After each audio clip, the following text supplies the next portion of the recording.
बिल्कुल। चलो जी, तो हमने बात किया इसके बारे में। देखो यहाँ पर अगर तुम अभी देख रहे हो ना वीडियो, एक बार लेक्चर देखो, और लेक्चर देखने के बाद ना बताना कि कितना तुमको, हम बोल रहे हैं ना कि अगर लेक्चर तुम देखते हो बहुत बार तुमको ऐसा लगेगा कि बातें रिपीट हो रही है। देखो रिपीट नहीं हो रही है, क्योंकि बातें बहुत सारी है ना। यहाँ पर देखो शुद्ध पहले आया पदार्थ, पदार्थ का भौतिक वर्गीकरण, ठोस द्रव और गैस। फिर पदार्थ का रासायनिक वर्गीकरण, शुद्ध पदार्थ और अशुद्ध पदार्थ। शुद्ध पदार्थ को हमने बांटा दो भाग में, तत्व और यौगिक। फिर यहाँ पर हमने अशुद्ध पदार्थ को बांटा यहाँ पर मिश्रण, मिश्रण में।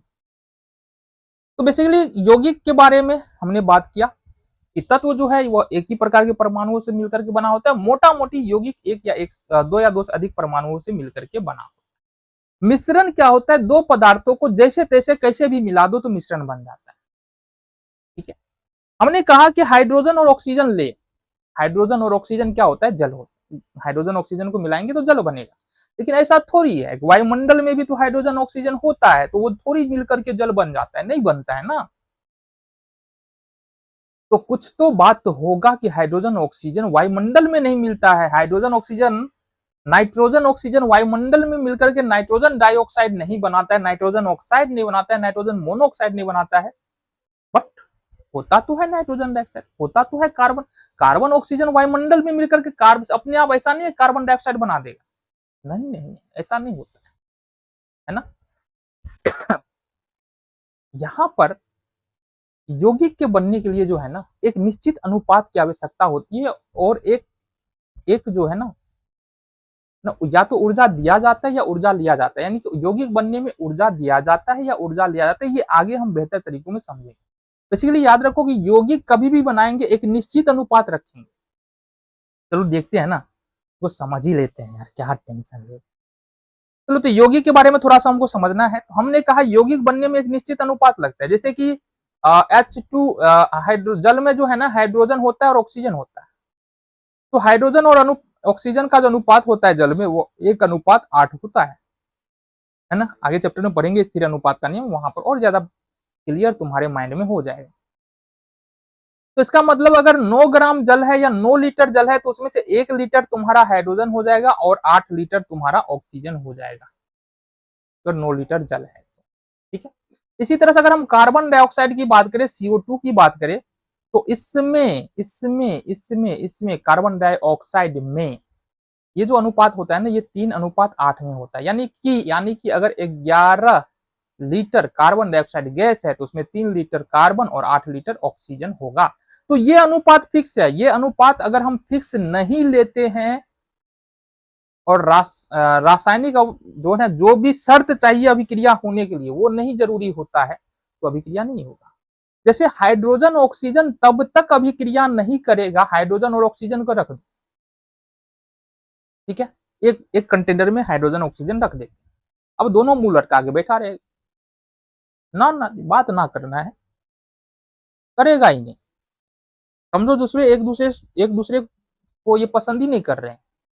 वायुमंडल में भी ऐसा ही होता है, हाइड्रोजन और ऑक्सीजन है तो सही, बट दोनों रिएक्शन नहीं करता है।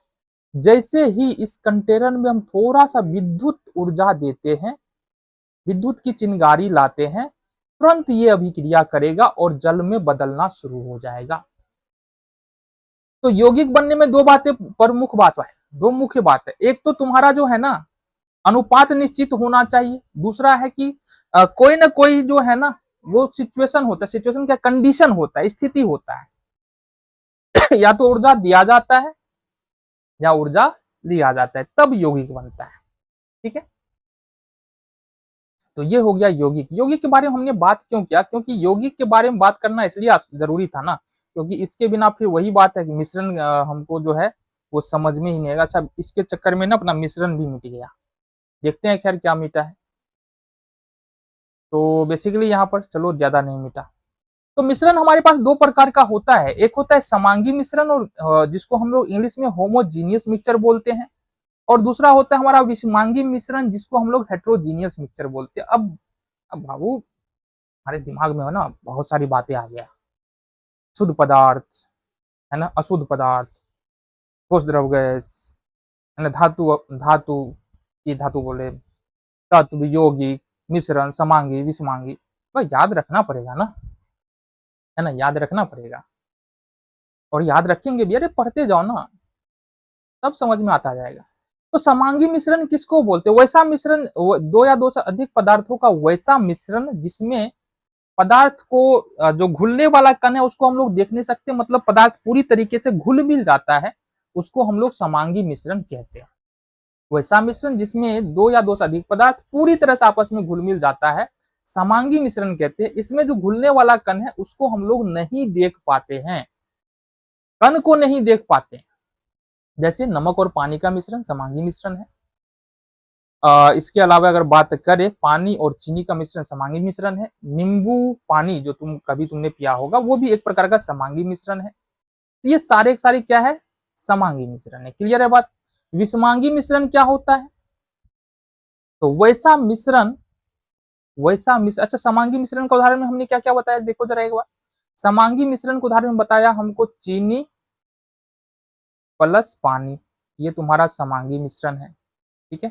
इसके अलावा हमने बताया बाबू नमक प्लस पानी, इसका मिश्रण बना रहे हैं तो ये समांगी मिश्रण होगा। इसके अलावा हमने बताया नींबू पानी ये समांगी मिश्रण है। और अल्कोहल और पानी, जिसको हम लोग दारू बोलते हैं ना, अल्कोहल और पानी ये भी एक प्रकार का समांगी मिश्रण ही होता है। अब आ जाओ विषमांगी मिश्रण क्या होता है। देखो, विषमांगी मिश्रण में जो घुलने वाला कण होता है ना, वो पूरी तरह से नहीं घुलता है, और उस कई बार तो कण को हम देख भी लेते हैं। जैसे कि विषमांगी मिश्रण के उदाहरण में अगर हम बात करें तो ये हो गया कीचड़ वाला जल हो गया, ये विषमांगी मिश्रण है। इसके अलावा देखो दाल में अगर कंकर मिला हुआ है, तो ये भी कौन सा मिश्रण है? विषमांगी मिश्रण है। चावल में कंकर मिला है तो ये भी कौन सा मिश्रण है? विषमांगी मिश्रण है। ठीक है। बालू में क्या होता है ना, पथरी मिला होता है, तो ये भी क्या है? विषमांगी मिश्रण है। तो मतलब कहने का मतलब विषमांगी मिश्रण में जो है ना, कई बार तो कण को हम स्पष्ट रूप से देख पाते हैं, और कई बार थोड़ा थोड़ा हम देख पाते हैं। जैसे कि यहाँ पर कीचड़, इसका पानी का रंग क्यों बदला? क्योंकि यहाँ पर मिट्टी मिला हुआ है, मिट्टी के रंग का पानी हो गया है।